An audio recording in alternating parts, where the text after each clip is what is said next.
Welcome to the House of Truth. The day that we wrapped up our series last time on Passover per se, and with the deliverance delivered by the Lamb. How the children of Israel were delivered by the Lamb, and how even Passover, the emphasis, read the words of Moses carefully about when God tells him to establish this, is to remember the Lamb, not to deliver the Lamb, even more than the deliverance that came from the Lamb.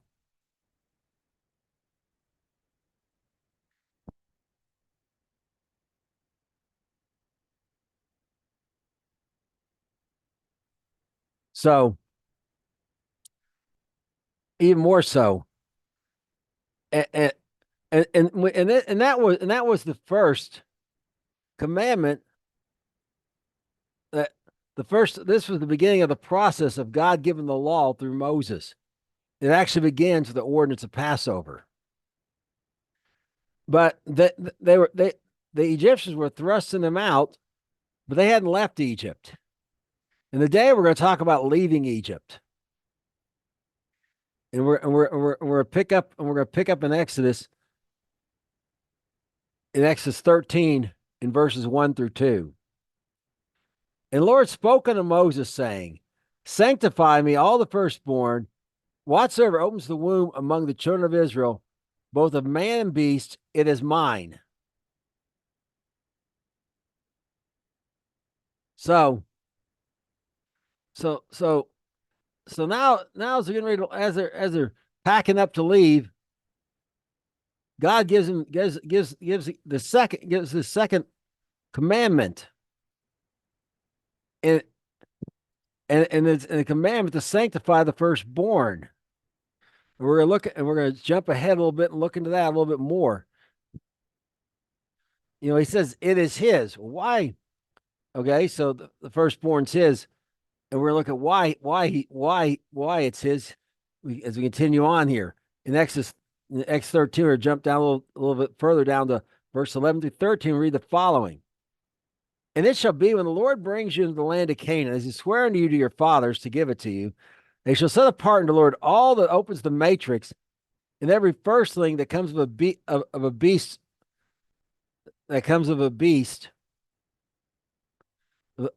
which you have, the male shall be the Lord's. And every firstling of an ass you shall redeem for the lamb. If you will not redeem it, you shall break his neck. And all the firstborn of man among the children of your first of your children shall you redeem. Okay, so the firstborn. So the setting apart, this commandment to be given ahead of time for when they're brought into the land of the Canaanites,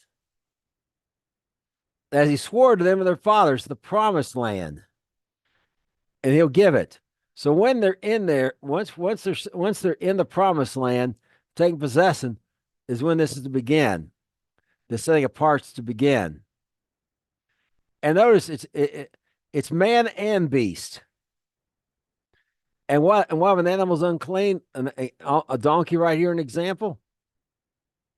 You have to redeem with a lamb, or if you can't, you break his neck. I mean, here's so something's got to die for this redemption.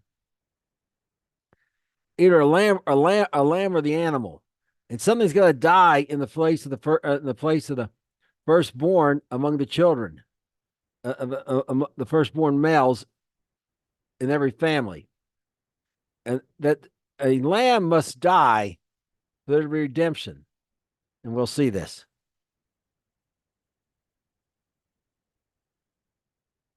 And we continue on in Exodus 13, verse 14 through 16. Read the following.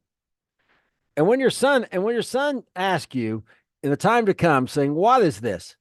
What you shall say unto him, By strength of hand the Lord brought us out of Egypt from the house of bondage. And it came to pass, when Pharaoh had hard let us go, the Lord slew all the firstborn in the land of Egypt, both the firstborn of man and the firstborn of beasts. Therefore I sanctify the Lord all opens the matrix, being males, but all the firstborn of my children I redeem. And there shall be a token upon your hand, upon front and frontlets between your eyes. For by the strength of hand, the Lord brought us forth out of Egypt.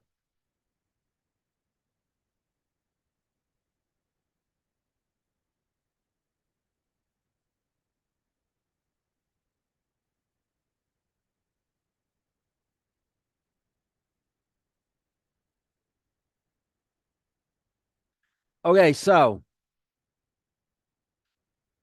I want you to so so what so this redemption is about redeeming the firstborn. And what and how and why the firstborn? Because the firstborn of Egypt were slain. Israel was called the firstborn. God referred to him as his firstborn son, not his only son, the firstborn. Remember, the firstborn son has a right to double portion and a right to rule. A right to rule on behalf of the father. So Israel was his firstborn, and to redeem. And Pharaoh had been warned: if you don't let go, if you don't let go of my firstborn, I'm going to kill your firstborn. And that's exactly what happened. So, so, so therefore, this is to remember that the firstborn of his children were redeemed by the death of the firstborn of man and beast in Egypt. Now, I want to talk this part here about be a token upon your eyes, upon your hand, a token upon your hands, a phylactery, front between your eyes.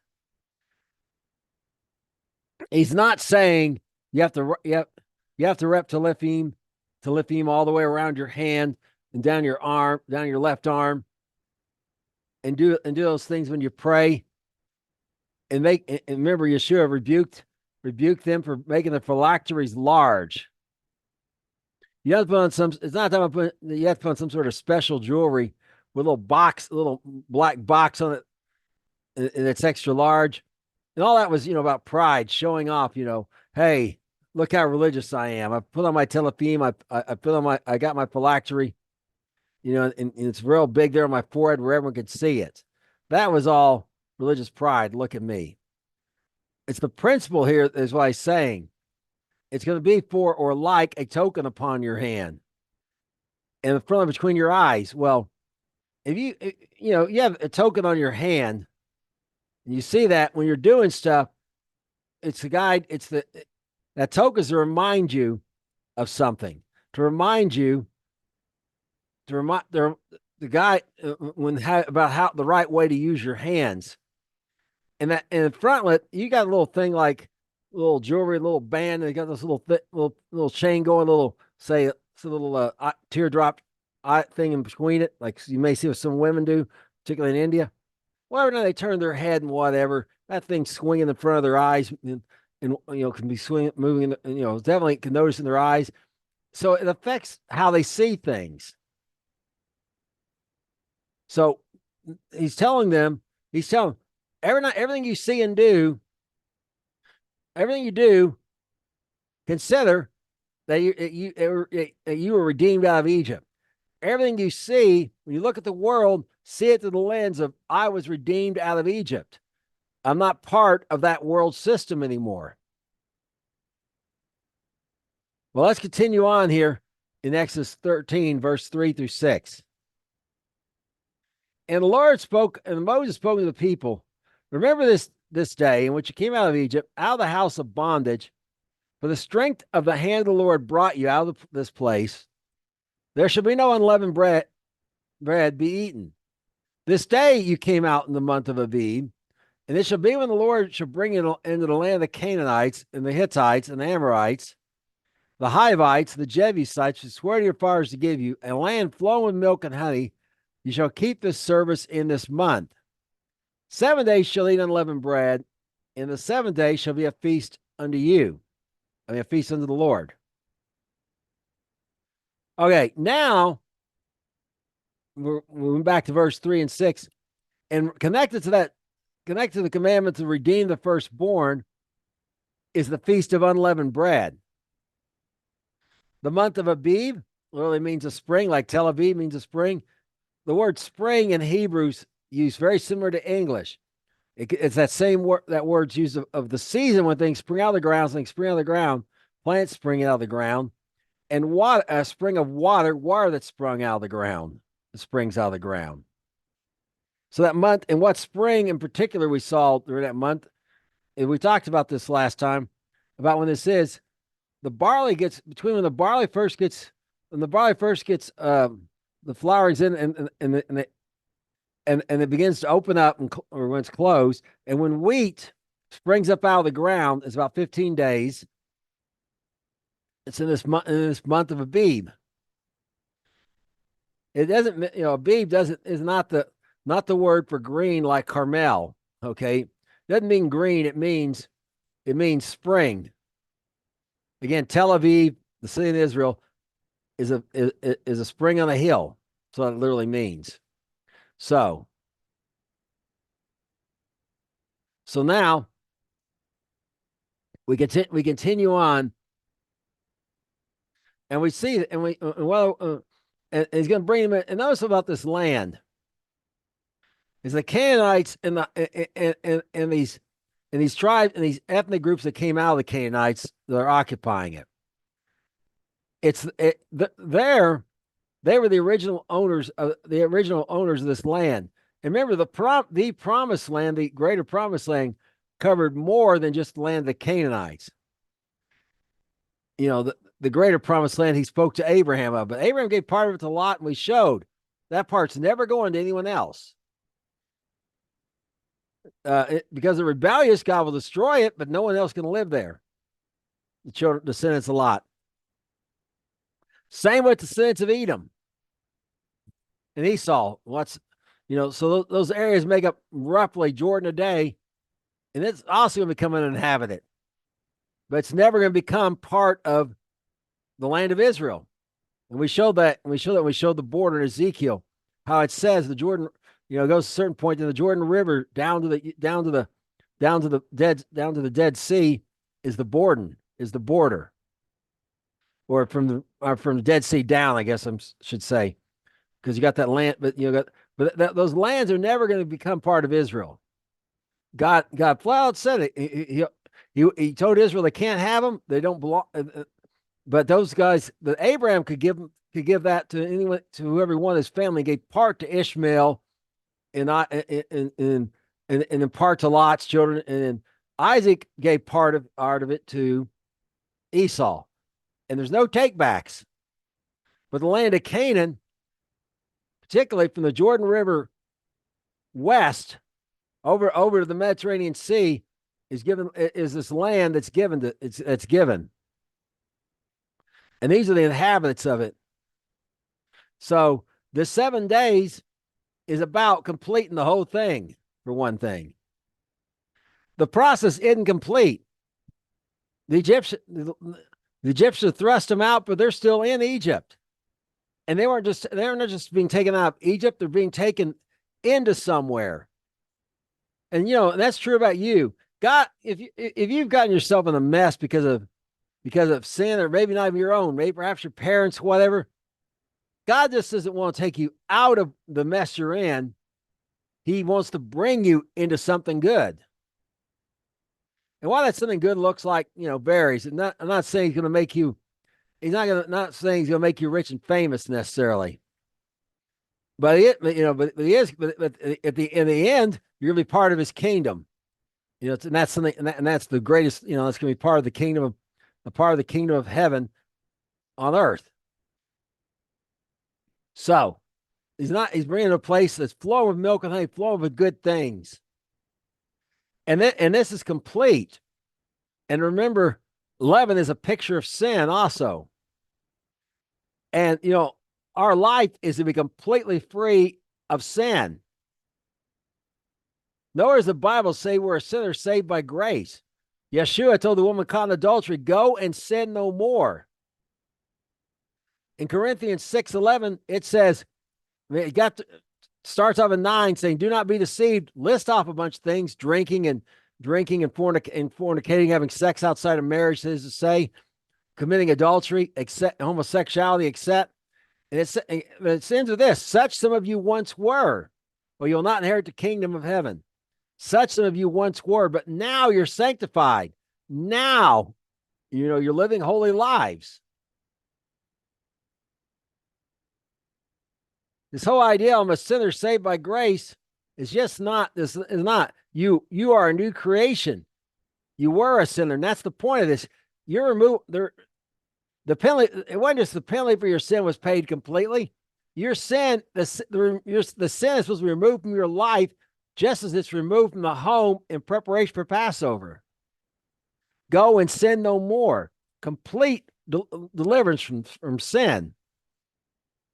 Well, let's continue on here.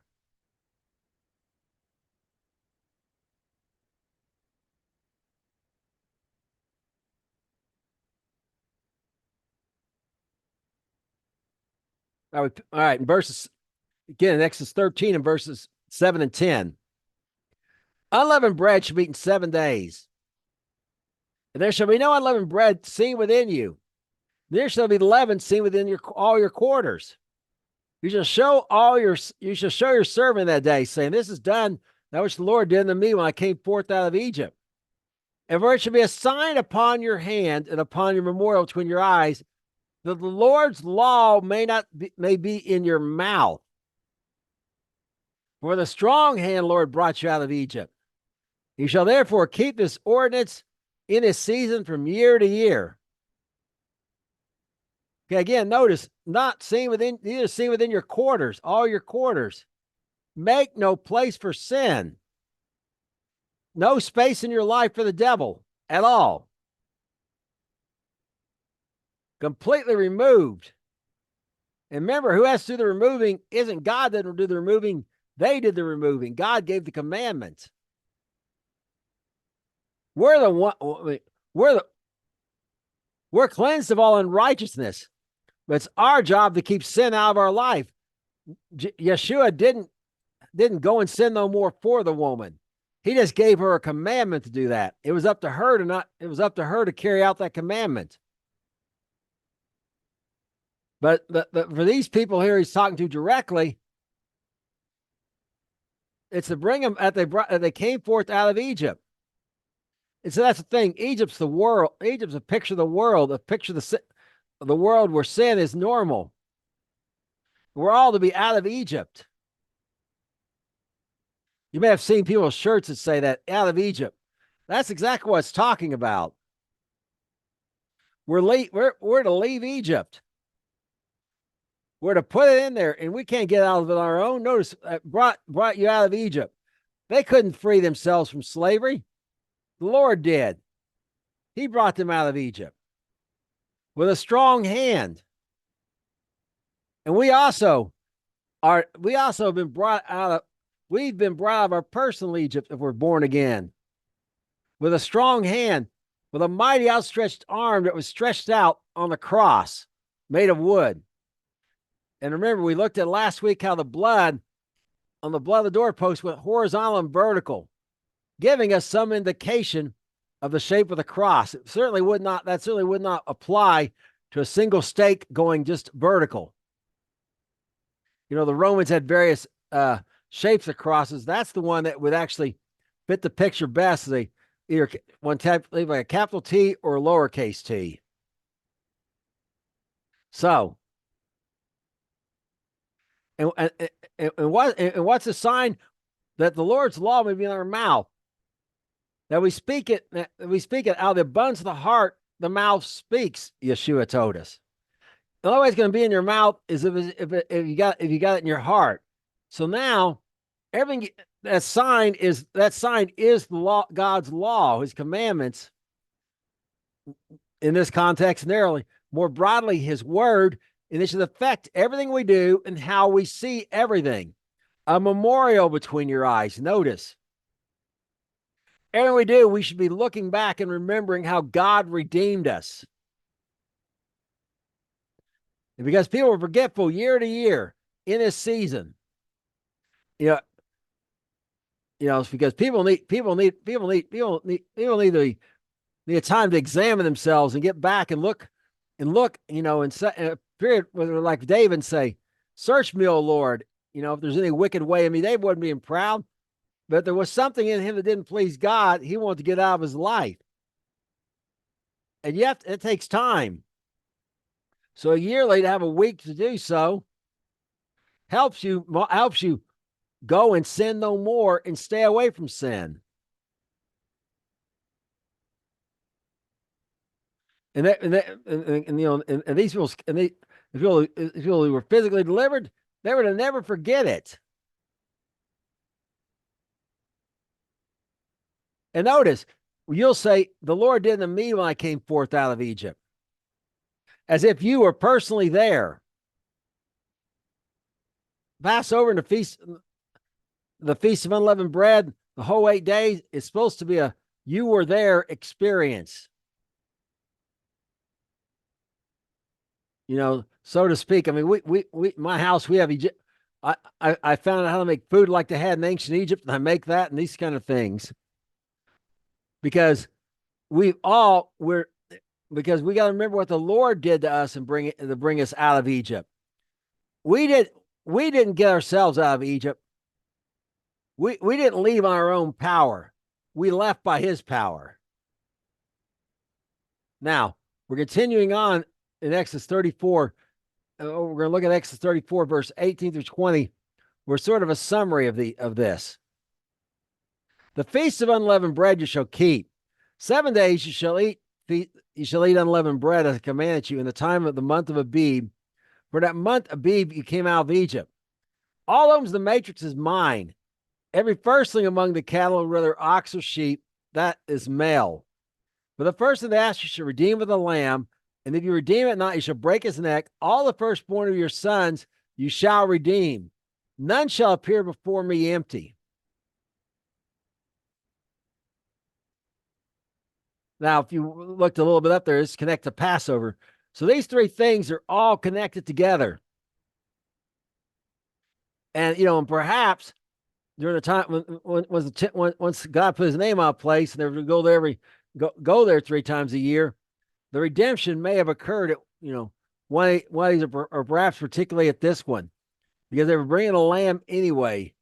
So they're going to kill so the lamb's going to have to kill a lamb and eat it for Passover anyways. Because that lamb delivered him from Passover is the same one that redeemed him, redeemed the firstborn.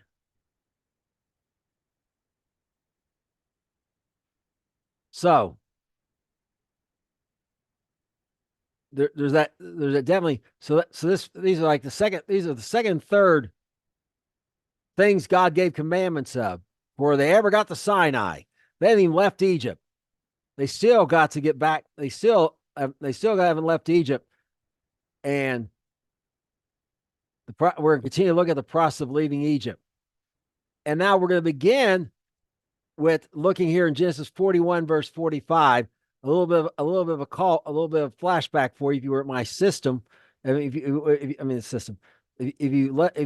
follow my series about the patriarchs, about Joseph here. And Pharaoh called Joseph's name Zophnath-Paneah.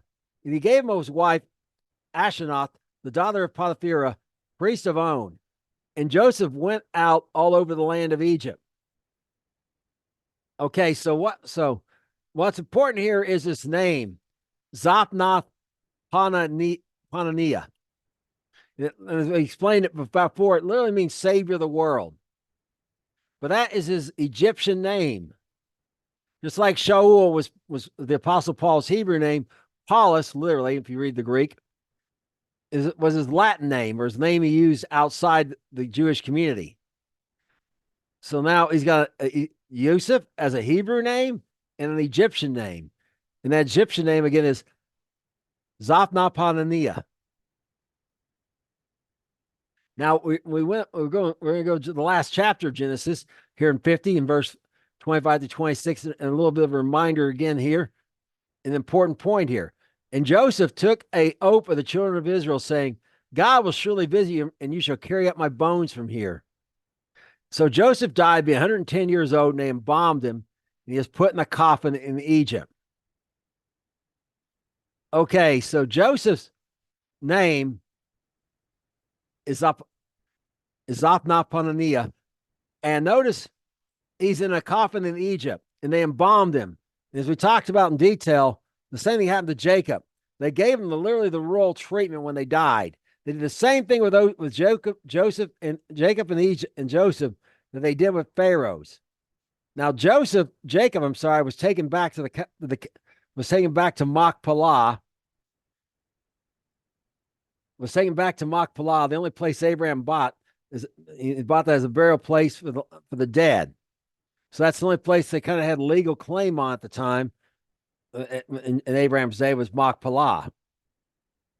And as far as that, other than that, they were just sojourning. They were just renters or whatever you want to say all the time. That's something they actually owned. And Jacob was taken back there, but Joseph, not so. They gave him the royal treatment, and they put him in a coffin in Egypt, a sarcophagus.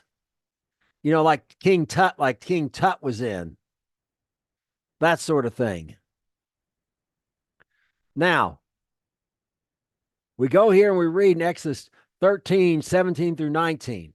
And it came to pass when Pharaoh had let the people go that God said unto them, God had led them not to the way of the land of the Philistines, though it was near. For God said, lest peradventure the people repent when they see war and they return to Egypt. And God led the people about through the way of the wilderness to the Red Sea, and the children of Israel went up harnessed out of the land of Egypt. And Joseph took the bones with him, as he had straightly sworn to the children of Israel, saying, God will surely visit you, and shall carry your bones away from here. Okay. We're going to talk about, we'll talk about this first part first. Near, or we're told another place, it was a 10-day journey. 10-day journey from the promised land down to Egypt. But notice they're not lost. Moses didn't, they wouldn't wander because Moses didn't know what he was doing or whatever. This on purpose. Why? Because if they see war, they might return to Egypt. And see, that's the way it is with people. They see trouble. They start following. They leave the world to start following Christ.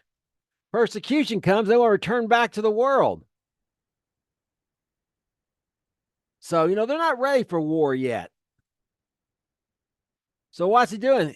He's going to lead them by the way of the wilderness to the Red Sea.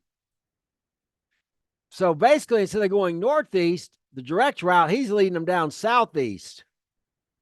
And a little bit southeast from where they are.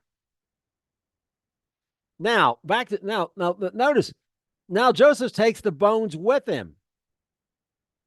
Because Joseph had told him that God would visit you and take my bones from here. Now, Moses making sure that Joseph's commandment, remember Joseph, they all bowed down to him. Joseph was over them. It's being carried out. This brings us to one of the tombs of Joseph. The tomb of Joseph in Egypt has been found about 10 years ago. There was a pyramid a really large pyramid to a pharaoh, and next to it was a smaller pyramid. And in the pyramid, its name of the occupant was Zanath-Pananiah. The name, Joseph's Egyptian name. But more than that, when they opened the tomb, full of silver and gold, silver, gold and lapis, that black stuff you see like on King's tomb, or blue stuff, the type of a very valuable type of turquoise. And all this stuff everywhere. Only one thing's missing out of the whole thing. The mummy. Now, who raids a tomb and says, let's leave behind all the treasure. Let's just take the mummy. Let's just take the bones. The bones would be wrapped in that mummy's case. No one would do that unless there was something like this going on. Remember, it says they went up harnessed. I mean, that's like carrying backpacks out of the land of Egypt. They're already carrying all they can manage. A lot, they may don't have a lot of carts or whatever. They got some carts, perhaps, so the elderly on them, perhaps young children. Some animals are carrying some things, and they're carrying stuff on their backs. and they've already been given gold and silver jewelry. I mean, gold and silver jewelry, and the good and the fine raiment of the Egyptians. They don't have room and time to be moving all that stuff out of that tomb. There's lots of tombs in Egypt. They weren't out there raiding tombs trying to steal things from the Egyptians we talked about.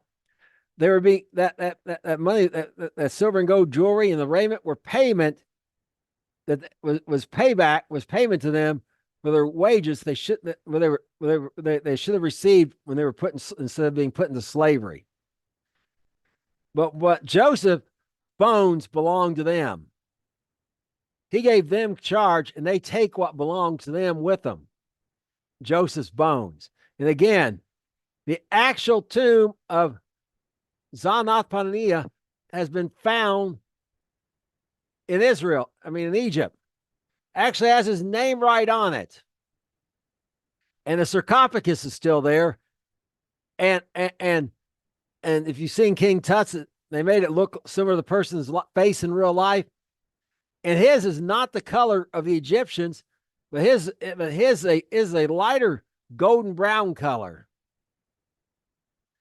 a lighter, almost yellow color, showing the same thing they used of Syrians and people up there, and people related to the Hebrews.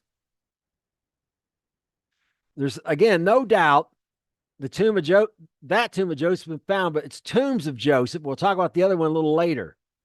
But the one in Egypt has been found without a doubt. Now we're going to continue on here in Exodus 13, verses 20 through 22. They took their journey from Sukkot and encamped in Etham in the edge of the wilderness. The Lord went before them by day in a pillar of cloud to lead them the way, and by night in a pillar of fire to give them light, to go by day and night. He took not away the pillar of cloud by day, nor the pillar of fire by night from before the people.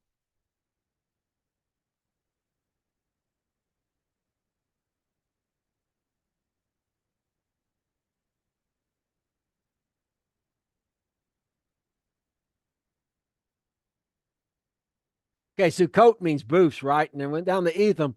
Notice in the edge of the wilderness, the Egyptian wilderness, the wilderness of the Red Sea we saw. Okay, so they've traveled on a day. They've traveled on a day, or perhaps two. Sukkot's up there in the land of Goshen. Again, instead of going east and the north, God's having them go southeast and get to the edge of the wilderness. So they're in the edge. They're still staying in Egypt. When we say Egypt, don't think of the country of Egypt's boundaries we think today. Egypt may have had some claim to this wilderness, but Egypt's land was mostly just a fertile area near the Nile River. Now notice the Lord's appearing before them. And notice the Lord went before them. We'll talk more about that in a moment, about the identity of him here. And he's actually in this pillar, as we'll see. So, and whenever that pillar moved day or night, they left. It gives that more details, and perhaps we'll look at that in some future lesson. But they left. They got up, and they could see where they were going because of the fire by night gave them enough light to see. So they could go day or night. And that's the way it should be with us. The Lord should be leading us. And we should be willing to follow him at a moment's notice. Even when it's an inconvenient, not expected time. Even when it's an interruption. I mean, we're told some place they were at just a day and sometimes a year. They may have just got somewhere, just got everything staked out, and he's like, time to move. And we just, the Lord does that to us. He just need to roll with it and not complain. And just go and obey. We need to be immediately obedient to him.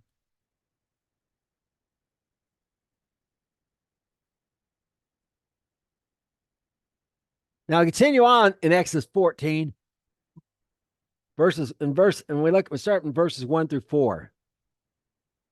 Speaking of the children of Israel, they may turn and camp before Pihahiroth between Migdal and the sea, over against Baal Zephon, before he shall encamp by the sea. And Pharaoh was saying to the children of Israel, they are entangled in the land, the wilderness has shut them in. I'll harden Pharaoh's heart, and they follow after them. I'll be honored upon Pharaoh and upon his host, that the Egyptians may know that I am the Lord. And they did so.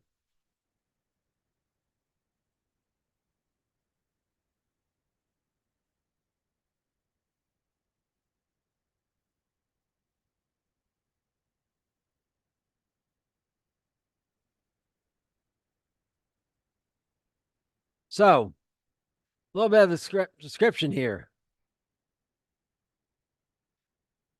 Migdal in the sea over against Baal Zephon. So they're across the sea from this Baal Zephon. I remember right. Pihahiroth is on the Egyptian side, the day of Egypt. And this Baal Zephon is across the sea, across the Red Sea and what's on the Arabian Peninsula.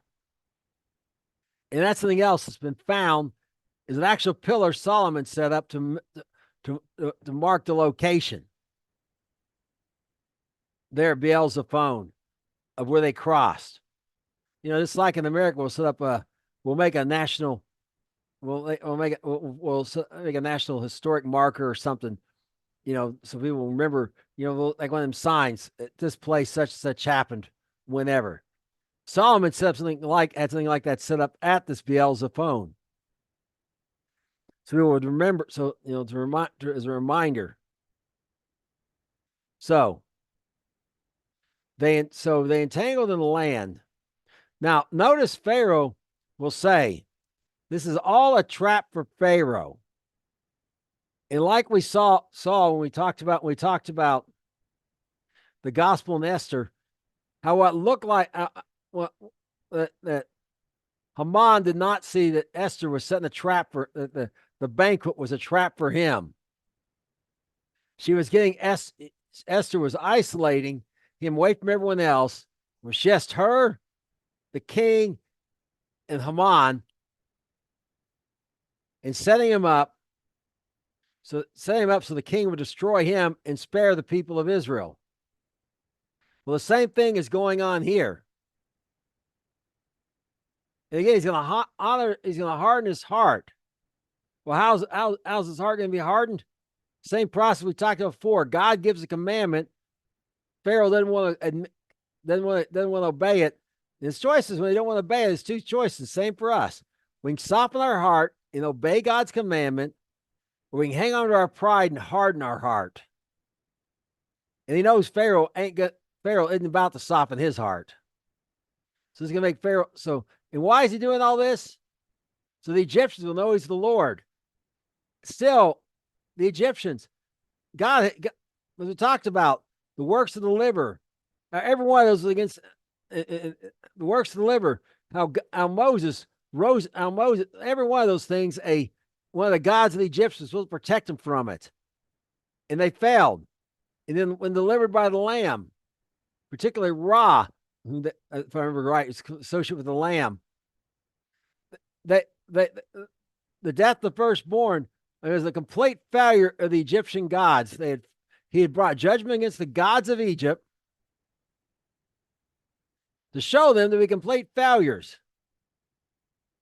So, and some of the Egyptians caught on and started fearing the word of the Lord and doing what he said to avoid disaster, starting with the hell.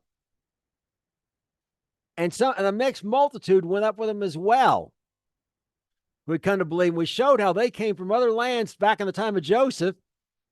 When that famine came, that people of every shade of skin, from the lightest to the from the number one base skin shade of 1 to the number 36 base skin shade of 36. one being what Norwegians have, 36 being what Ethiopians have. And everyone in between was there with them and went up. They had come, and we talked, why were they mourning? Why weren't they mourning the firstborn were slain? Because not a house was left that wasn't marked, didn't have someone dead in it. They had marked their blood. And we looked at how the original instructions said nothing, the instructions before the event said nothing about being circumcised. Just whoever puts the blood on their door. These Gentiles had put the blood on the door and they went. And so God was concerned about these Egyptians, knowing he's the Lord, to turn them from idolatry. Because even if the people of Israel leave, God's promise is if you seek God, seek him with all your heart, you'll find him. So the Egyptians have not, despite their gods failing them in every single way, the rest of the Egyptians who didn't go with the children of Israel have not been convinced have not been convinced yet that the Lord is God, that God is the Lord, and that the gods and their gods are no gods at all. Now we continue on in Exodus 14, verses 5 through 9.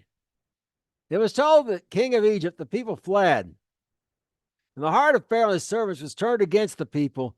And they said, why have you done that? Why have we done this? We've let the people of Israel go from serving us.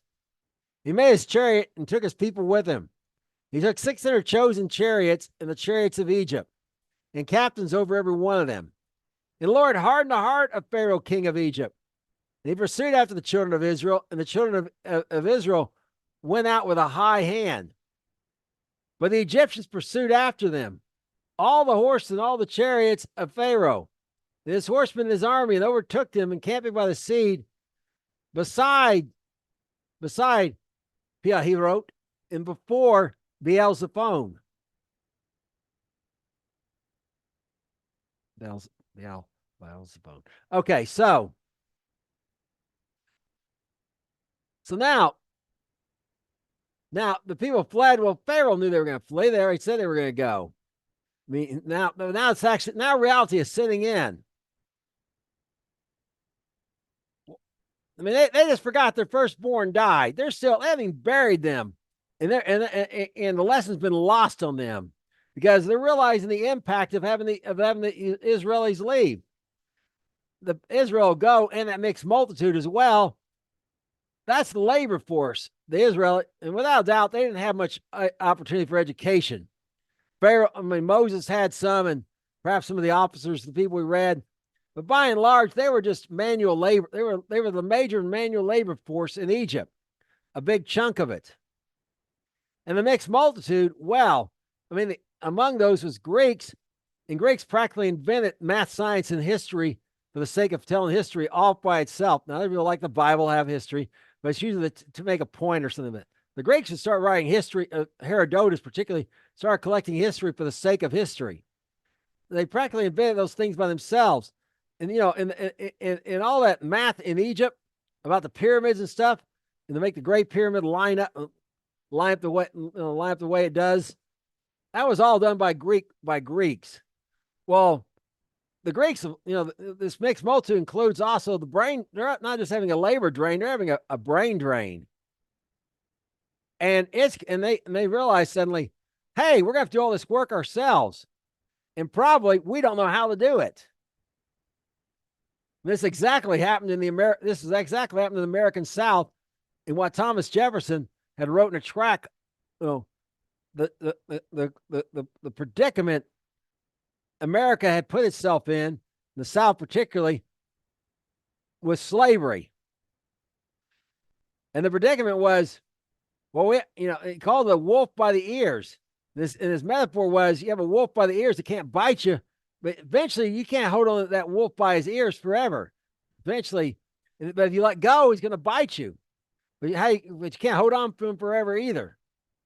And so what he's saying is, what he realizes is already all the skilled jobs.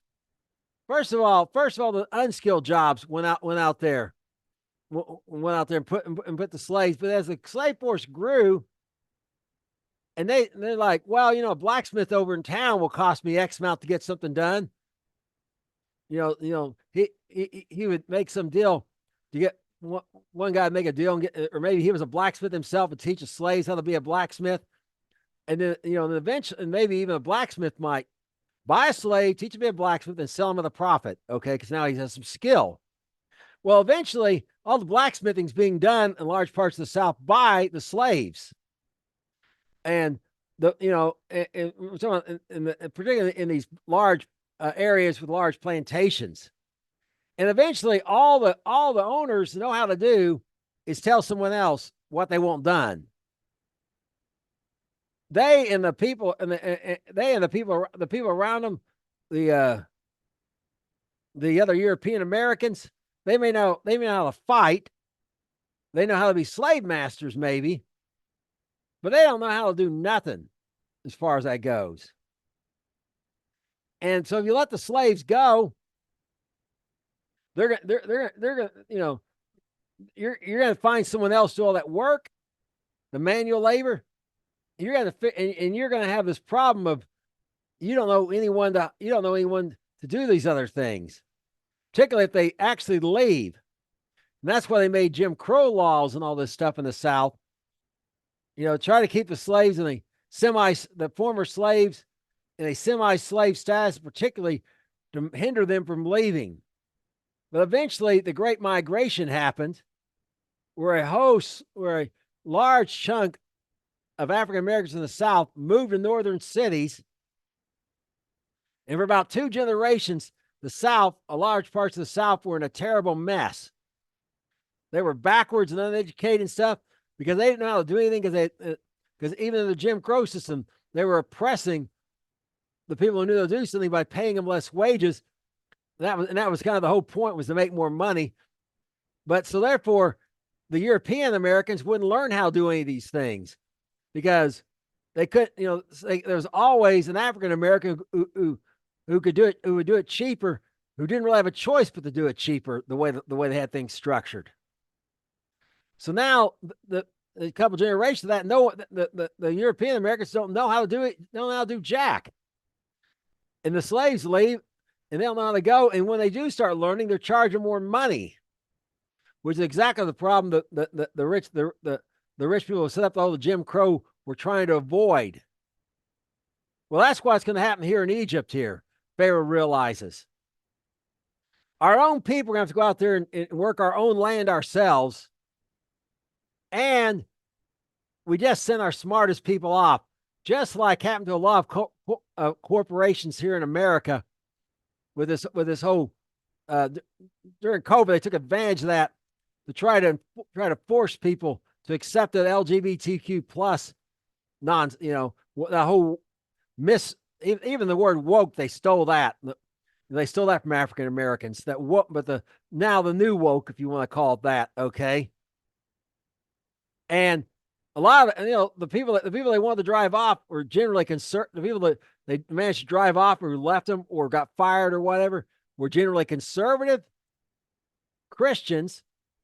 They also were that Pareto 20, that 20% of people who did 80% of the work. And you can see signs of it all over the place, particularly if you're in IT and on the internet. I mean, it's just obvious. Things don't work as well as they should. Things that worked fine suddenly quit working, or they outgrade something that's useful that made no sense to outgrade. I mean, it's like nobody's steering the ship, so to speak, because they had a brain drain because they pushed all the people who knew what they were doing out, trying to force them into the world system. And that's exactly the dilemma again Pharaoh has here. So his solution is we're gonna go bring them back. Yeah, so we suffered a little loss of life. Our firstborn. Pride is senseless. So his heart's hardened because pride makes you senseless, not just insensible, where you can't see what's right in front of you, ears that refuse to hear, and eyes that refuse to see. but also makes you senseless, which is what Pharaoh is doing here. I mean, their dead hadn't even been buried yet, maybe. Or maybe it's in a couple of days. Children have a couple of days head start. They just buried their dead, perhaps. And they're out there, and now they're out there realizing, and they got this plan to bring them back. But they're probably not going to bring them all back alive. And we'll explain that later. Now when Pharaoh drew nigh, the children of Israel lifted their eyes up, and behold, the Egyptians marched after them, and they were sore afraid. And then they cried unto Moses, because there were no graves in Egypt. Have you taken us away to die in the wilderness? Wherefore have you dealt with us to carry us forth out of Egypt? Is not the word? Is this not the word that we did tell you in Egypt, saying, "Let us alone, we may serve the Egyptians"? For it would be better for us to serve the Egyptians than we should die in the wilderness. Okay, so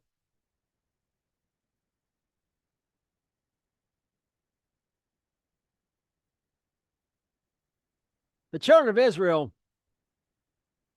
I mean, they can see the Egyptians coming. They can see they're trapped, it looks like. They don't discern this is not a trap for them, but it's one for the Egyptians. Moses has been told this, but they don't discern it at all. And notice, we'll go back to that part, but let's go down to the bottom part, verse 12 first here. Let us alone may serve the Egyptians. They said that from the beginning. It'd been better for us to serve the Egyptians than we should die in the wilderness. They would they are not like the founding fathers of this country in the Revolutionary War. I think it's Delaware, whose state motto is "Live free or die." These people are like, they feel obviously do not live by that. They would, they'd rather serve the world than die out there away from it. Leaving Egypt is now not looking so good to them. Because, and why is there concern about dying? I mean, we just read the Egyptians want to bring them back for a workforce. Because God had killed the firstborn of all the Egyptians. God had killed the firstborn of all the Egyptians. They probably figure there's payback coming. The Egyptians are going to kill the firstborn among them. Now, what about this graves in the wilderness? Graves in Egypt. I mean, their whole thing here is ridiculous. Sure, that was God's plan the whole time. Let's put these great signs and wonders. Let's bring these judgments against the God of Egypt to the works of the liver. Have the rival deliverer come. If the rival deliverer tell him, I'm going to bring you out. Give the works of the liver to bring these in. Finally delivered by the land, be thrust out and given the silver and gold like God said. And God already told him he's doing it to bring him into the promised land, into a land of milk and honey. And what's their conclusion? God did all that to kill us out here in the wilderness. Fear makes you irrational. Unbelief makes you irrational.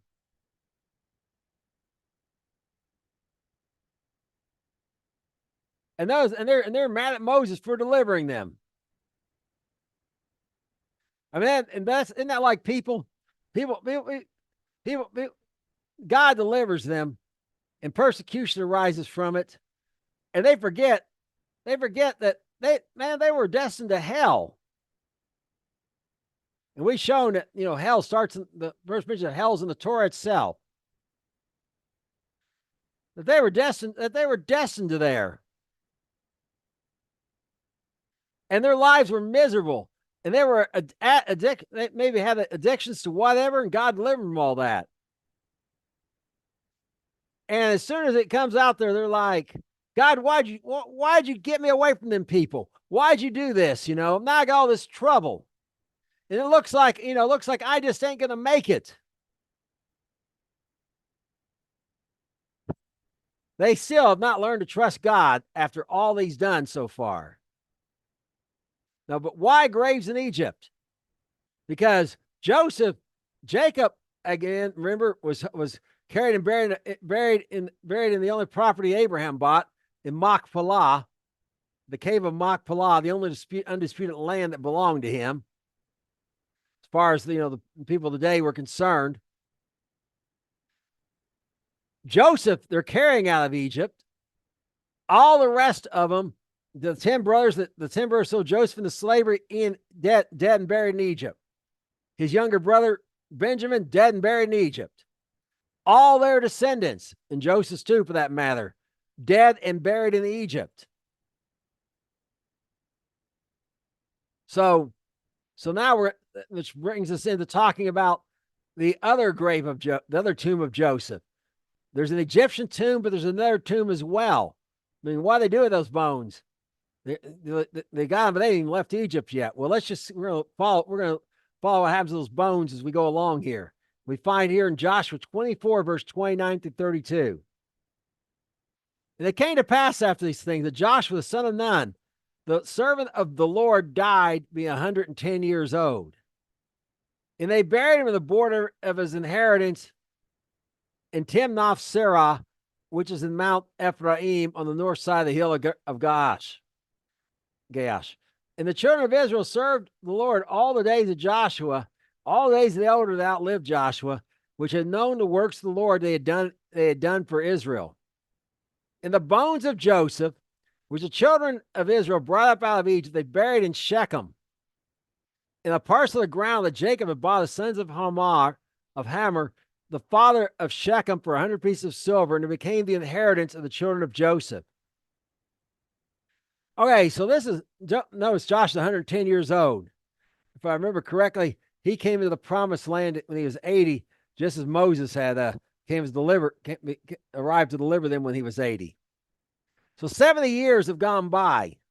For 70 years, they carried around Joseph's bones. At some point, they may have taken them out. They may have taken them out of the mummy wrapping and just put the bones in a box. In ossuary, it's called. Or perhaps they just left them in the mummy wrapping. But for 70 years, they carried those things around. And why? They were waiting to see. Remember Joshua divided the land up by lot, and they cast lots to see where Joseph's portion would be. And by Joseph, he means that younger son that was going to be blessed above the older, that the older one without the older one's the sense of serve. Manasseh, indeed, Mount Ephraim, is the area where when the kingdom split, the northern kingdom, where the capital was. And the people of Manasseh, indeed, literally, had to serve the people of Ephraim. So they had to wait for his inheritance to come. Now that they got the inheritance, now he can be buried in the land of Joseph. He's not buried in Machpelah. That's down the inheritance of Judah. He's being buried in his own. And where's he being buried at? The parcel of ground that Joseph brought from the sons of Shechem, of Hamor, the father of Shechem. And remember, that's who Dinah had fornicated with, and they blamed him and killed him instead. And then Jacob cursed Levi and Simeon for the way they treated Shechem. He realized he should have got married first. He tried to make things right, and they just kill him. They killed all these innocent people in his city. Had nothing to do with that. So, but before all that, Jacob had bought this land for 100 pieces of silver. The only other piece of land that was undisputedly belonged to the people of Israel is where Joseph was buried. Now, today, that foreshadows today. I mean, we'll talk about that a little bit. We'll talk about that a little bit more in a minute. But remember, they paid for this land as well. Okay, undisputed, the land of Israel, their inheritance. Well, now we're gonna continue on. So Hebrews 11:22 wraps this up for us with this statement. By faith, Joseph, when he died, made mention of the parting of Israel and gave commandment concerning his bones. Okay, faith is confidence in what God said that leads to action. What was that? So what God said, let that if you're there doing something by faith and you don't got God's word on it, it's not faith at all. It's wishful thinking, it's speculation, it's whatever you want, but it's certainly not faith. Faith is biblical faith, I should say, is confidence in what God's word said that leads to action. God had told Abraham, he told Abraham, as we saw before, 400 day, 400 years, 400 at the end of 400 years from that time, when Isaac was confirmed as the seed that the Messiah would come through, from that time till the day of the departing would be 400 years. And they'd go into a land that wasn't their own, wasn't specified, but it was Egypt. They were already in a land that wasn't their own. They go to another one, and they'd be enslaved and come out. And we've shown how the slavery period is only about 100 years. We showed that in the previous lesson, in great detail. The 400 years was the entire length of the entire process. So, and they would go back into they come back into the land, the promised land, to take possession of it when that was over. Joseph, because he believed the word of God, he couldn't see any of this. In fact, he can't. Not only were they no longer in the promised land, they were in Egypt, and at his time, and everything was going great. Most of the children of Israel probably couldn't believe the Egyptians were going to turn against them like they did. Just like in World War II, a lot of Jews, even people stood up in synagogues with messages suddenly, and it wasn't normal. They say, "This is what the Lord is saying. It's time of His favor, time to leave. Europe, except." If people didn't believe them, they couldn't believe the Germans and the Poles, who produced some great mathematical minds and stuff, except we're going to turn against them the way they did. They didn't have faith they didn't have faith, and God said they'd have trouble everywhere they went. But things were finally seemed like they were going good for them. But Joseph believed the word of God, so he acted on it. And he knew he wasn't going to bury his own bones, so he gave a commandment. But remember, they had bowed down to him, and so he's relying on them to carry out the commandment, because it made him take an oath too, if we read the whole thing, if I remember correctly. So now Moses has done that, because Moses is going to carry out, also is acting in faith to carry out. And remember, it said Moses too. No one else apparently thought, let's go get Joseph's bones. At least that's the way it appears. Now we're going to continue on here in Exodus 14 in verses 13 through 18. And Moses said to the people, fear you not, stand still and see the salvation of the Lord, which he shall show to you today. For the Egyptians you have seen today, you shall not see them again, no more forever. The Lord shall fight for you and hold your peace. And the Lord said to Moses, wherefore did you cry unto me? Speak of the children may go forward. But lift up your rod and stretch out your hand over the sea and divide it. The children of Israel shall go on dry land through the midst of the sea. And behold, I'll harden the hearts of the Egyptians, and they shall follow them, and I will get me honor upon Pharaoh and upon his host and upon all his chariots and upon his horsemen. And the Egyptians shall know that I am the Lord when I've gotten the honor upon Pharaoh and upon his chariots and upon his horsemen. Okay, so Moses talks to them and tells them that, and notice, the Egyptians you have seen, you'll never see them again forevermore. Those Egyptians that they're all worried about coming after them, killing some of them, dragging the rest back into slavery, are going to be gone. Why? Because the Lord's going to fight for them.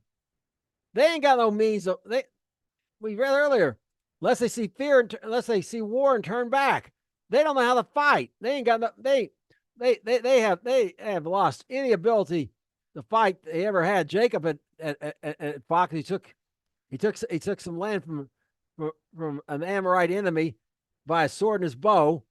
So perhaps some of his servants knew how to fight, but they've been here. They've been here for 215 years since then. and they've lost. They don't know how to fight. They know how to work. But they don't know how to fight.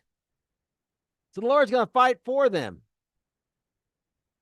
and the children are going to go, and He's going to divide that land. He's going to divide the sea.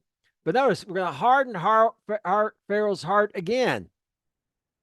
Pharaoh knows he had even agreed and told them to leave. But Pharaoh, when he sees them getting away, it's just too much for his pride. It's going to be too much for his pride, and the Lord knows it. And again, why is he doing this? Not just this deliverance we've seen. Yes, so the Egyptians can never drag him back into slavery, but he's doing it for the sake of the other Egyptians, not the ones who's going to be exterminated, not the one the traps being set for, the ones back in Egypt who didn't come with Pharaoh. So they'll know he's the Lord, so perhaps they'll seek after him and turn from this stupid idolatry and worshiping the gods of Egypt. We continue on in Exodus 14 in verse 19 through 23. And the angel of the Lord, which went before the camp of Israel, removed and went behind them. And the pillar of cloud went out from before their face and stood behind them. And it came to pass, and it became between the camp of the Egyptians and the camp of Israel. It was a cloud and darkness to them, but it gave light by night to these, so that the one came not near the other all night.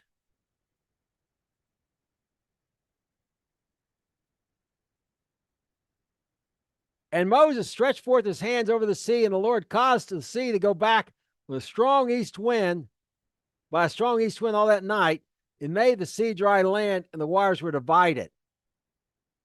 And the children went into the midst of the sea upon dry ground, and the waters were wall unto them upon their right hand, upon their left. And the Egyptians pursued them and went into them after them in the midst of the sea, even all of Pharaoh's horses and chariots and his horsemen.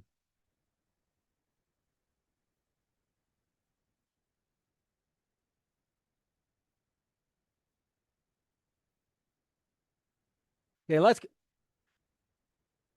so notice the angel of the Lord, the angel of God here, probably Elohim, I'm looking up, but Malach Elohim, Alech Adonai, perhaps the Alech Adonai, which was usually translated Lord. That's Messiah. We talked about before, a pre-incarnate appearance of him. He is that, and he's in that fire, and we'll show that when he's that pillar, and he stands between them and the Egyptians. And what do we see? Light on one side, darkness on the other.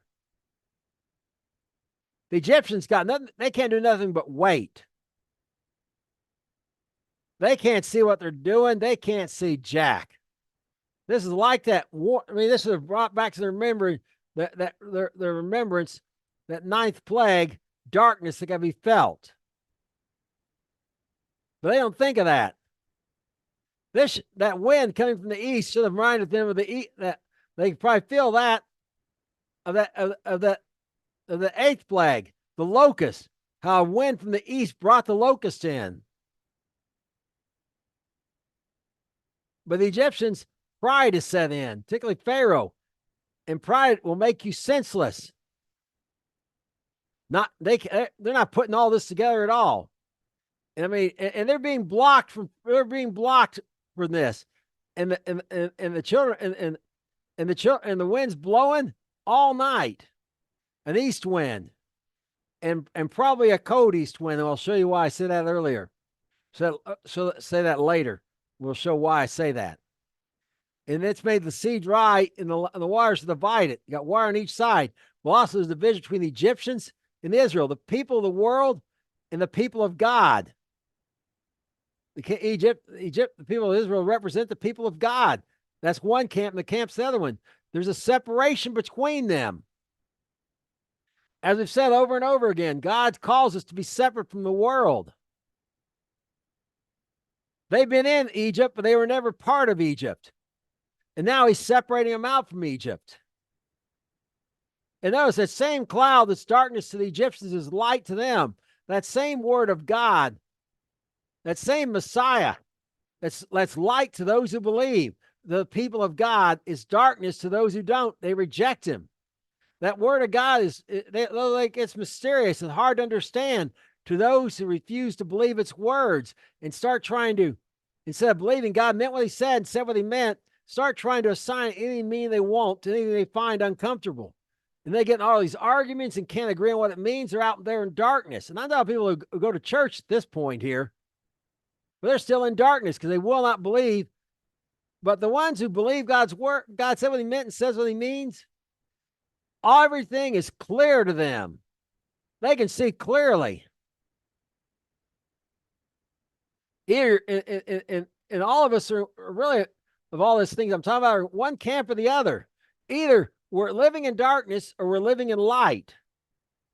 We live in the light of God's word, or we don't, and we're committing works of darkness. And the Egyptians are in darkness. Now when that pillar got lifted, the children of Israel went in the midst of the sea, and then the pillar got lifted. Because remember, the Egyptians could not pursue it until the pillar got lifted. Now they're totally senseless. But their thought is, okay, then click in their brain, the same God that brought all these plagues on them is the one that's part the sea. And they just think, well, hey, we can do that too. We can go down there, and we can go down there like they are, and take our revenge and bring them back into slavery. Senseless, because that's what pride does to you. We continue on in Exodus 14, verse 24 through 28. And it came to pass that in the morning watch, the Lord looked upon the host of the Egyptians through the pillar of fire and of the cloud, and troubled the host of the Egyptians, and took off their chariot wheels. They drove them heavily. So the Egyptians said, let us flee from the face of Israel, for the Lord fights for them against the Egyptians. And the Lord said to Moses, stretch out your hand over the sea. The waters may come again among the Egyptians, upon their chariots, upon their horsemen. And Moses stretched forth his hand upon this over the sea, and the sea returned to his strength when the morning appeared. The Egyptians fled against it, and the Lord overthrew the Egyptians in the midst of the sea. And the waters returned and covered the chariots and the horsemen and all the host of Pharaoh that came into the sea after them. There remained not so much as one of them.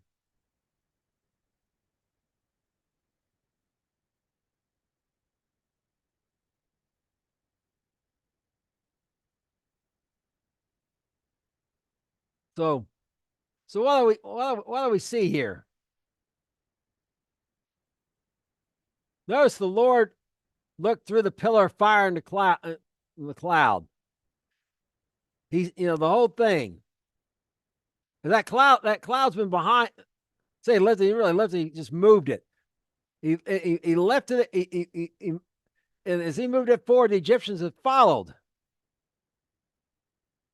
Or perhaps he lifted it as well. He lifted it, I guess, off the ground, left them to get through there, apparently. And they're going to catch up to the children of Israel and start, the Lord's not going to let one die, so one of the Israelites die. Not one be taken into slavery, and took off their chariot wheels. He troubled the host. And the angels prior to the actual taking off the wheels. So now the Egyptians realize this ain't normal. Our chariots are tumbling, the wheels are going. God's fighting for them. Let us flee. Now they finally come to their senses and realize it's all a trap. But it's too late for them. The water came and destroyed them. He's threatened it. And now the sea, there doesn't remain a single one of them.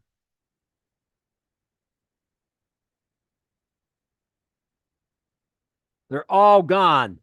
Those Egyptians are never, Israel is now safe from the Egyptians.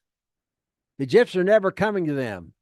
But what hasn't dawned to the children of Israel yet, but will, and we get a future lesson, we'll probably see this, is God has cut off their access to Egypt as well. It's not just the Egyptians can't get to them, they can't go back to Egypt. They don't know where they're at. They don't know how to get back there from where they're at. The Red Sea's in the way now. Now it's been closed. And see, that's a prophetic picture for us. Today we're in this world, we're not part of it. But God is taking us out, and one day there's going to be total separation of the wicked from the righteous.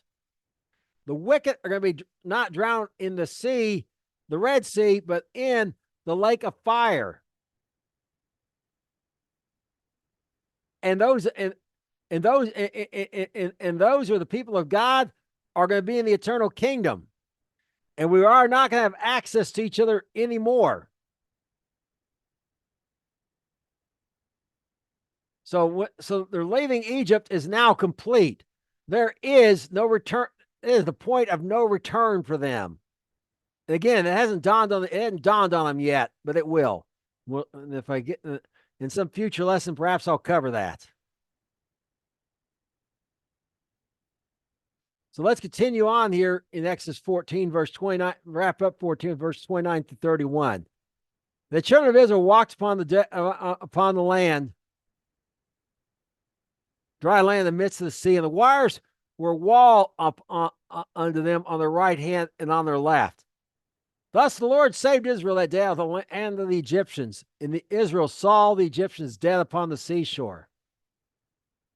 And Israel saw the great works which the Lord did upon the Egyptians. The people feared the Lord and believed the Lord and Moses his servant. Okay, now they fear the Lord and believe the Lord.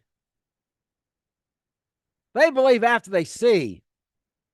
Not, Thomas gets a bad rap. He just wasn't with the other 10. The other 10 didn't believe either. Jesus sent women to tell them testify them what they'd seen and heard, and they wouldn't believe it. And he rebuked the. I mean, he gave his disciples a tongue lashing for not believing it. They didn't believe till they seen.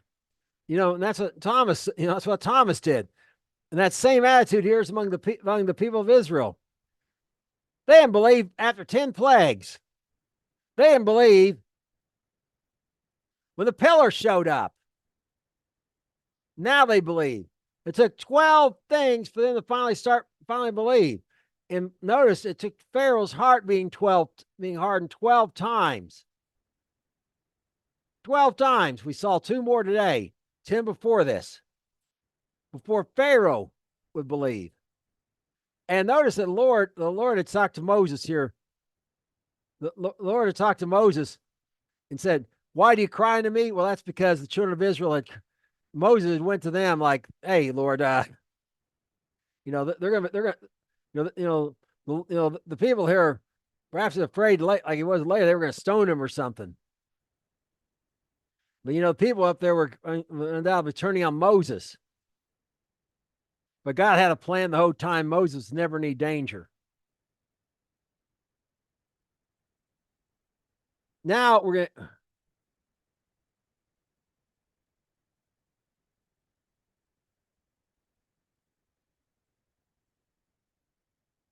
Now we're going to continue on. Then sang Moses in Exodus 15, verse 1 through 6. Then sang Moses the song, and the children of Israel the song of the Lord spake, saying, "I will sing of the Lord, for his gloriously triumphed. The horse and the rider has he thrown into the sea. The Lord is my strength and my song. He has become my salvation. He is my God.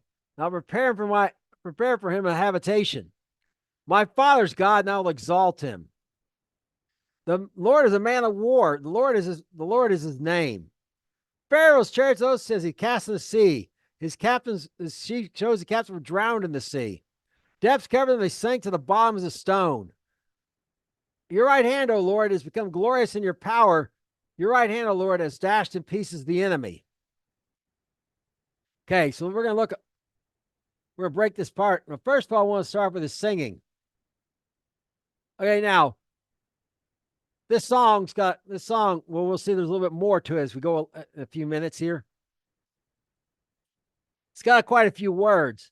So notice that there's no music at this particular case at this time, mentioned at least. But so how's Moses and the children of Israel singing it? Most likely, this is where the call and repeat technique, like the Celts use and people have used among illiterate people, began. Meaning Moses would sing, say, "I sing unto the Lord," and the children of Israel would repeat, "I will sing unto the Lord." Moses then maybe gone, "For he's triumphed gloriously," and they would repeat, "For he's triumphed gloriously." So, you know, so the Spirit of God's on Moses and on Aaron, and because Moses Aaron's the one who's raised the rod and followed instructions, and God done things. And upon Miriam's will show, but it's not on the whole nation of Israel, the whole people of God at all. And Moses says that very plainly in another place. He wishes it was, but it's not. So they can't be the Spirit of God's moving on to know these words. He's just singing. He sings a little part. They sing back. They sing the same thing back to him. They repeat. A little different than call and response, where what the congregation sings back may be a response to what he says. Like the leader may say, "Is there anyone like our God?" And the congregation may respond back, "No, there's no one like him." So but this they're just calling repeat. That's how they're able to do this. Now he's thrown the rider into the sea. Now prepare him. I will prepare him a habitation. Well, God owns. What's it mean? A place to meet with him. A place for him. A set aside place. And that's why that's why church building should be sacred spaces for him, not just something you reuse for everything. Is that the fifth of pattern here? It says, and they used to be that way. And the ultimate place is the temple where he'd put his name. Now notice now people have had trouble with this part. He's drowned them in the sea. They swim to the sons of bottom. We just read that they saw their bodies on the seashore. Well, it doesn't say he drowned. All of them went to the bottom of the stone. It says Pharaoh and his chariots. Pharaoh's chariots, his host. The guys of the chariots, his chosen captains. The ones, in other words, who were the chariot went down. The chariot went down. The horses went with it, of course. They're tied to the chariot. People in the chariot, and also they tended to have more armor and were more heavily armored. Now, some of the other people may have even had just leather armor. It's a real thing, or something else, so they could float.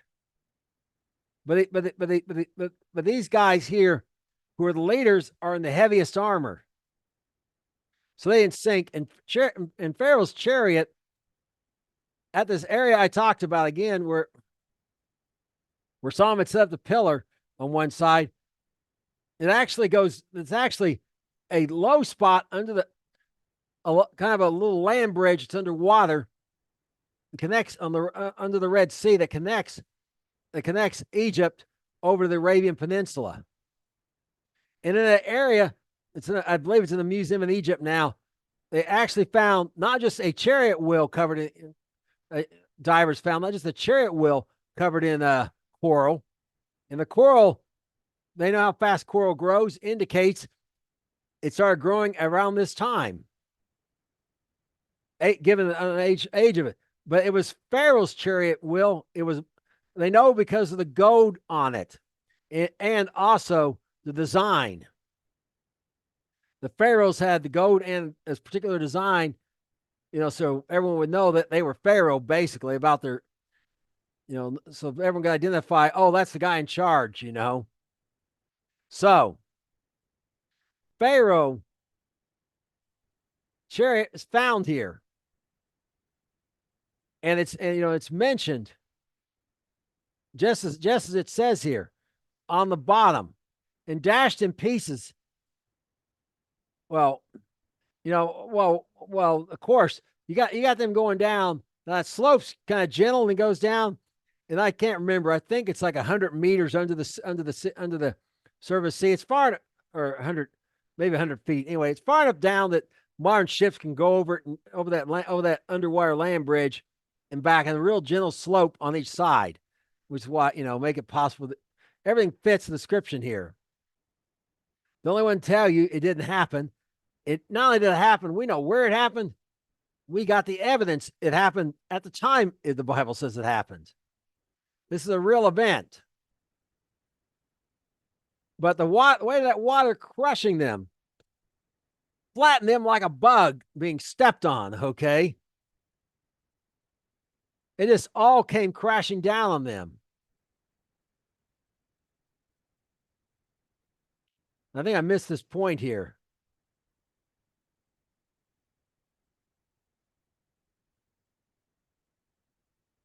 Nope, I didn't. I didn't miss anything there. All right, we're going to continue on here in Exodus 15, verse 7 and 12. In the greatness of your excellency, you have overthrown them that rose up against you. You send forth your wrath, which consumed them as stubble. With the blast of your nostrils, the waters were gathered together. The floods stood up right upon a heap, and the depths were congealed in the heart of the sea. The enemy said, I will pursue, I will overtake, I'll divide the spoil. My lust shall be satisfied upon them. I'll draw my sword, my hand will destroy them. You did blow with your wind, the sea covered them. They sank as lead in the mighty waters. Who is like thee, O Lord, among the gods? Who is like thee, glorious in holiness, fearful in praises, doing wonders? You stretch your hand, the earth swallowed them. Stretch forth your hand, the earth swallowed them. Okay. So now we're going to continue on here. With a blast of your breath, they were gathered together, of his nostrils. It means when they separated. Now, congeal, that word can be like something like jello or something, but it can also mean frozen in the heart. So this ice would go, so they froze, the walls were frozen there with ice. It went down both sides, down to the bottom of the sea, which makes sense. They only went down to the dry ground. They came crashing in or whatever, but they're anchored all the way down to the bottom. That was an east wind. Now it doesn't specify, but notice he blew a wind and caused when Moses raised his rod again, another wind blew and caused it to come. And it was probably a west wind, because that would, of course, that would make there's a west wind that carried the locusts out to where? The Red Sea, remember? When the locusts were taken off the land of Egypt. And then, of course, that's all hot and deserty there. Now at night, deserts can be quite cold because the sand doesn't retain any heat. And so the cold wind came off one desert at night, big, massive desert on the Arabian Peninsula over there. And perhaps God perhaps directs himself off some high mountains that had snow all year round. And this cold wind came in from the east. Well, most likely a strong wind, just like with the echo, to reverse it, like happened with the locust, came in from the west. It was warm. The ice melted. It all came crashing down. There's just some a little bit of mechanics, but the one behind all is God Himself. Obviously, it's the Melech Adonai, Yeshua, that's doing this. And why? Well, for one thing, they notice, I will draw my sword and destroy them. I mean, Pharaoh was unreasonable. Who knows? He may have ended up just got so crazy, killed them all anyways. But perhaps he'd remember. Perhaps he probably would have just killed the firstborn and took the rest back into slavery. But either way, Pharaoh, it was them or Pharaoh, and Pharaoh had to go. So this thing is led now. Look at this. Who is like you among the gods? The gods of Egypt. And we showed where the people of Israel continue to have had problems with this. That before we showed in Joshua in verse 20, in chapter 26 before, and showed how that progression had happened among the people of Abraham when they started to turn to idolatry. And they'd worshipped these other gods, and by the time that's why Jacob didn't bother sending his sons back to get wives from there, because they've all turned to idolatry. how his wife Rachel got involved in this herself. I mean, she'd shown signs of superstition, everything before, and actually took her father's idol. And Jacob himself had the clearest camp of idols. In Egypt, they fell into idolatry again. So Moses is not reminding the Egyptians of the judgments of God against the gods of the Egyptians in this instance for the sake of the Egyptians, but for the sake of the people of Israel. He's reminding them it was the God of Abraham and Isaac and Jacob against their gods, and their gods lost. Trying to, Moses has a tough job on them in leaving Egypt. He's gotten them out of Egypt, but the tougher job's going to be getting Egypt out of them. So therefore, he's reminding them, trying to get out of them any thought in their head that there's any that the gods of Egypt are anything to concern themselves with at all. To just totally turn their hearts against those gods completely. And perhaps some future lesson we'll look and see what a tough job it was to get Egypt out of them. Yeah, it's one thing to leave Egypt, it's another to have Egypt leave you. Well, let's continue on here in this song here. There's a little bit of a shift in the tune of it and the focus at this point. You and your mercy have brought forth the people which you redeemed. You've guided them with your strength and under your holy habitation. The people shall hear and be afraid. Sorrow shall take hold of the inhabitants of Palestina. Then the dukes of Edom shall be amazed, the mighty men of Moab. Trembling shall take hold upon them. All the inhabitants of Canaan shall melt away. Fear and dread shall fall upon them. By the greatness of your arm they shall be still as a stone. Till your people pass over. Lord, till the people pass over which you have purchased. You shall bring them in and plant them in the mountain of your inheritance.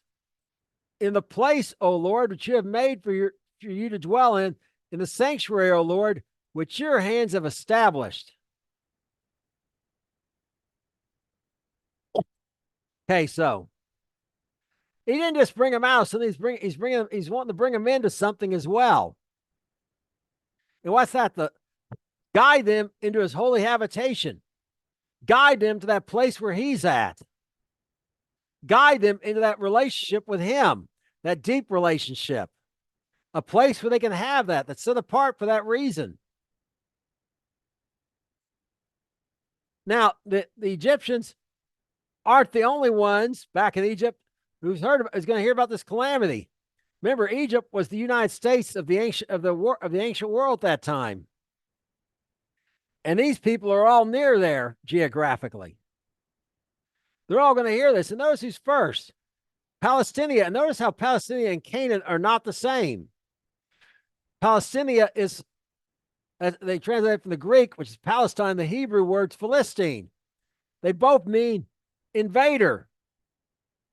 And we see over and over again, they're the people who live in the area of the so-called, the Gaza, what's today called the Gaza Strip, where Hamas is at. Sorrow's going to take hold of them. Now, they don't have any right to that land. From the beginning, they were invaders from the beginning. And there's never been a country called Palestine that they were somehow made refugees from. I mean, after we've seen from the time of the Persians, the province is called Judea all the way to the Romans. The Romans renamed it Palestinian after Palestine after they ran the Jews out as add insult to injury. But after that, with the so-called Palestinians didn't own the land. The Byzantines came next; they didn't own the land, and so on and so forth to the British, who didn't own the land. Well, they did in some sense. By international law, you could say that they all owned the land, but they all owned the land, but who didn't own the land? The Palestinians. They never owned a land during that entire period. Now, the British got in the Treaty of Versailles from war and the end of World War One, and the Balfour Declaration gave it to the Jewish people.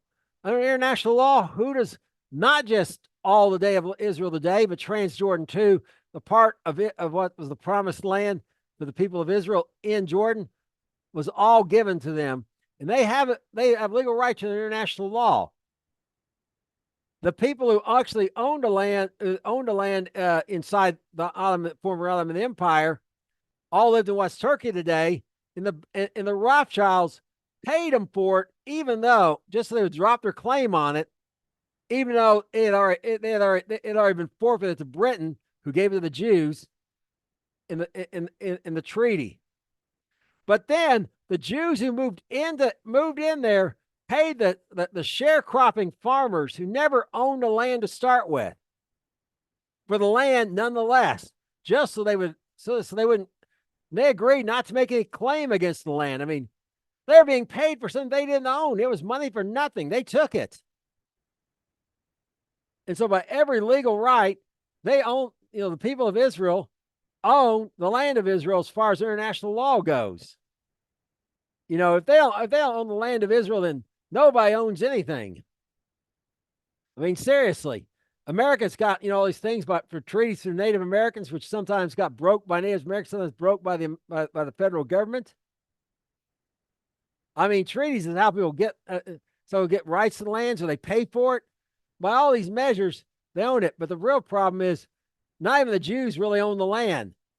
The earth is the Lord and the fullness thereof. And he says, the land is mine, you're but my tenants. They don't own the land any more than the tenant farmers did, who they paid money to. So these Palestinians are not the inhabitants of Canaan. The inhabitants of Canaan are who? Primarily people in the West Bank today.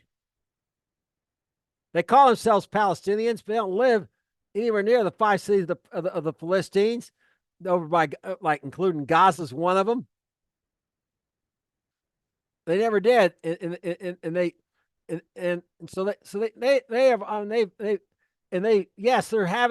have got there first, but God owns the earth, and God has made provision for any that would turn away from their wicked ways to be absorbed into the people of Israel. And both the Palestinians and what remains of the Canaanites will be in the future. The Messiah reigns, as we've shown this over and over again. So these people are in the land. I mean, it's really the land of Canaan that God gave to Abraham, because the Canaanites were so wicked. I mean, it survive and get absorbed is through the mercy of God alone. Now, Dukes of Edom are going to be amazed, and we talked about that. Remember the Dukes of Edom? Some are from Esau, and some are from Seir. And they combined and became one people. Moab. So these areas are what's Jordan today. Now, why is Moses mentioned them particularly? As they get from the wilderness, which is in Midian, which today's northwest Saudi Arabia area, they have to pass through Edom and Moab to get there. Not for war, but just to travel through their lands. So now they're in a cooperative mood at this point. The land that you have purchased, see, the Lord owns that land. He himself bought it.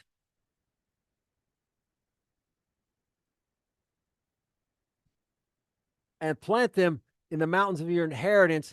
What's this about? Jerusalem, the Temple Mount, the sanctuary. He's going to bring them in. He's going to put them at the Temple Mount, and he's going to put his temple there. And it will happen again. The Temple Mount, well, the walls, the retaining wall Herod built, the Romans didn't put that part down. There's no doubt where the Temple Mount was, because the mount is still there. And also the outline of the Soreg is on top of it, the dividing wall. It was made of different material, and you can see where it was. You can see which tells us exactly where the core of the Israelites began, and gives us the location, by the way, because it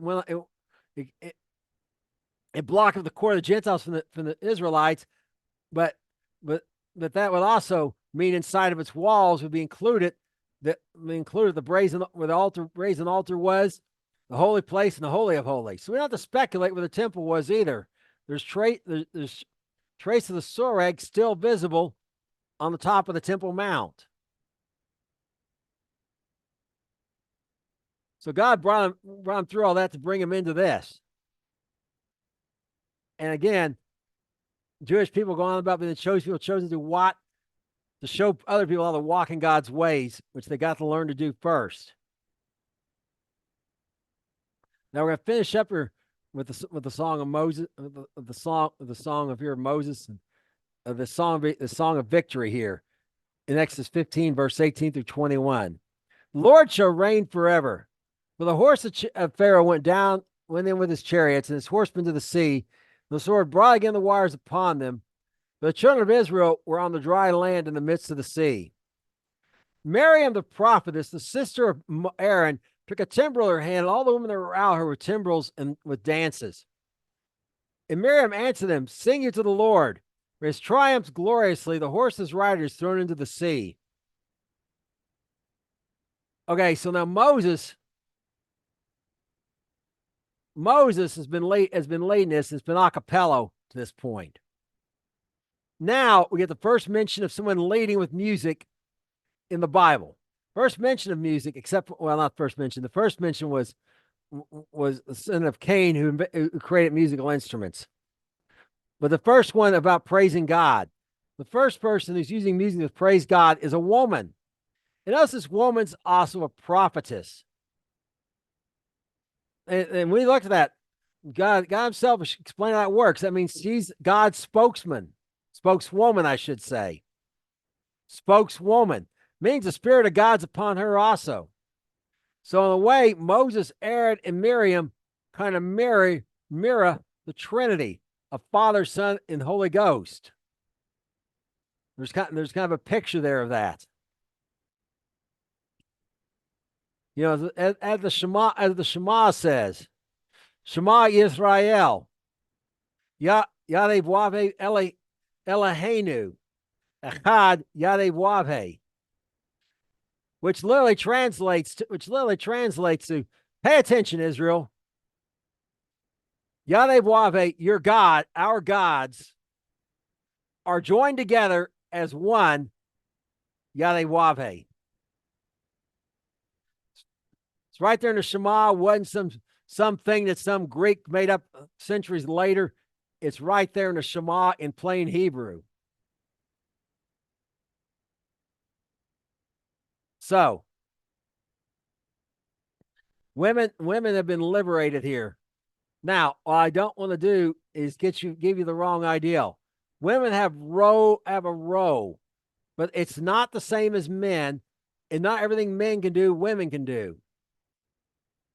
No one, the big king, on the throne of Israel, the house of David, had to be a man.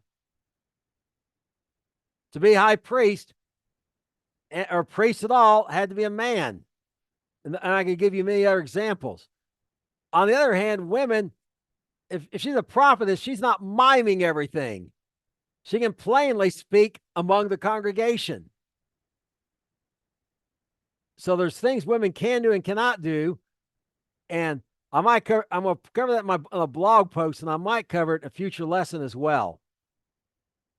We're going to end with this thought here. By faith, they passed through the Red Sea as by dry land. The Egyptians essaying to do were drowned. Which the Egyptians?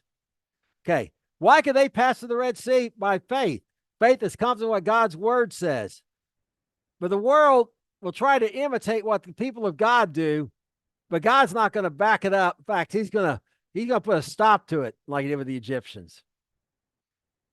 Our faith cannot be based on what we see other people doing and just saying, I'm going to do what they did. We certainly can't be. The world is an imitator. I ain't got time right now, but I could talk to you about innovation after innovation in the area of music and show you how every one of them started with someone with someone someone in the church, a believer, somehow, often for evangelical purposes, trying to do something different to get people's attention, to get that message out. And the world imitated them. I mean, as Little Richard said, it's called The Architect of Rock and Roll. All I did was take the music of the African American church and bring it to the world. The world imitated it and made something else completely differently out of it.